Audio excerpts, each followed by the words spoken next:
আমাৰ যিবিলাক জীৱিকা সখী বাইদেউ আছে, গাঁৱত তেওঁলোকক কেতিয়াবা জীৱিকা সখী বুলি কয়, কেতিয়াবা পশু সখী বুলি কয়, কেতিয়াবা বেংক সখী বুলি কয়।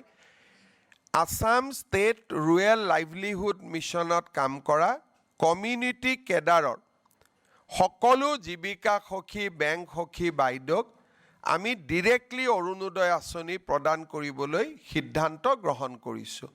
ইয়াৰ ফলত বেংক সখী, জীৱিকা সখী বাইদেউসকলেও তেওঁলোকে পাই থকা যি পুঁজি বা বেতন তাৰ লগত অতিৰিক্তকৈ আৰু 1250 টকা লাভ কৰিব। এই সিদ্ধান্তৰ দ্বাৰা অসমৰ 14,000 সখী বাইদেউ উপকৃত হ'ব। আমাৰ যিবিলাক জীৱিকা সখী বাইদেউ আছে, গাঁৱত তেওঁলোকক কেতিয়াবা জীৱিকা সখী বুলি কয়, কেতিয়াবা পশু সখী বুলি কয়, কেতিয়াবা বেংক সখী বুলি কয়। আসাম ষ্টেট ৰুৰেল লাইভলিহুড মিছনত কাম কৰা কমিউনিটি কেডাৰৰ সকলো জীৱিকা সখী, বেংক সখী বাইদেউক আমি ডিৰেক্টলি অৰুণোদয় আঁচনি প্ৰদান কৰিবলৈ সিদ্ধান্ত গ্ৰহণ কৰিছোঁ। ইয়াৰ ফলত বেংক সখী, জীৱিকা সখী বাইদেউসকলেও তেওঁলোকে পাই থকা যি পুঁজি বা বেতন তাৰ লগত অতিৰিক্তকৈ আৰু 1250 টকা লাভ কৰিব।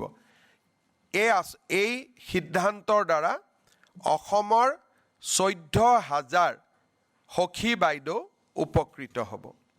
আমাৰ যিবিলাক জীৱিকা সখী বাইদেউ আছে, গাঁৱত তেওঁলোকক কেতিয়াবা জীৱিকা সখী বুলি কয়, কেতিয়াবা পশু সখী বুলি কয়, কেতিয়াবা বেংক সখী বুলি কয়। আসাম ষ্টেট ৰুৰেল লাইভলিহুড মিছনত কাম কৰা কমিউনিটি কেডাৰৰ সকলো জীৱিকা সখী, বেংক সখী বাইদেউক আমি ডিৰেক্টলি অৰুণোদয় আঁচনি প্ৰদান কৰিবলৈ সিদ্ধান্ত গ্ৰহণ কৰিছোঁ।